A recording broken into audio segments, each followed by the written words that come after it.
നമ്മളെല്ലാവരും പാപം ചെയ്തവരാണ്. പാപം ചെയ്യാത്ത ഒരു വ്യക്തി എന്റെ മുമ്പിൽ വന്ന് നിങ്ങളെ തെളിവ് സഹിതം പറയാമെങ്കിൽ ഞങ്ങൾ നിങ്ങളെ ഇന്നോട്ട് ആരാധിച്ചോളാം. കാരണം എന്താണ്? പാപമില്ലാത്തവൻ ക്രിസ്തു മാത്രമേ ഉള്ളൂ. അതുകൊണ്ടാണ് ഞങ്ങൾ അവനെ ആരാധിക്കുന്നത്.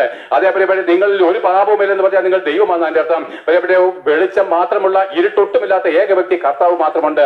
അതുകൊണ്ടാണ് അവൻ ആരാധനയ്ക്ക് യോഗ്യൻ. മനുഷ്യപുത്രന്മാരെ, നമ്മളെല്ലാവരും പാപം നിറഞ്ഞവരാണ്. അതുകൊണ്ട് നമ്മളെ തന്നെ ദൈവമാക്കല്ല, നമ്മളെ തന്നെ ആരാധന പാത്രമാക്കല്ല. നമ്മുടെ ഉള്ളത്തിലേക്ക് നോക്കി നമ്മളെ തന്നെ ദൈവം ഒന്നും കണ്ടക്കല്ല.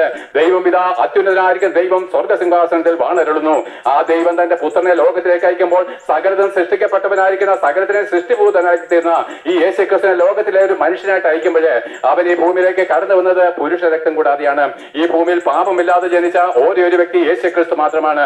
അവൻ ജനിച്ചത് കന്യക ഗർഭം ധരിച്ച ഒരു മകനെ പ്രസവിക്കുന്നുള്ള ദൈവത്തിന്റെ പ്രവചനത്തിലൊത്തവണ്ണം അത്യുന്നതനായിരിക്കുന്ന ദൈവത്തിന്റെ പരിശുദ്ധാത്മാവ് കന്യകയുടെ മേൽ നിഴലിട്ടപ്പോൾ ഉളവായ വിശുദ്ധ പ്രജ യേശുക്രിസ്തു മാത്രമേ പാപമില്ലാത്തവനായിട്ട് ഭൂമിയിൽ ജനിച്ചിട്ടുള്ളൂ. മറ്റെല്ലാവരും യേശുക്രിസ്തു ഒഴികെ സകല മനുഷ്യരും പുരുഷ രക്തത്തിലാണ് ജനിച്ചത്.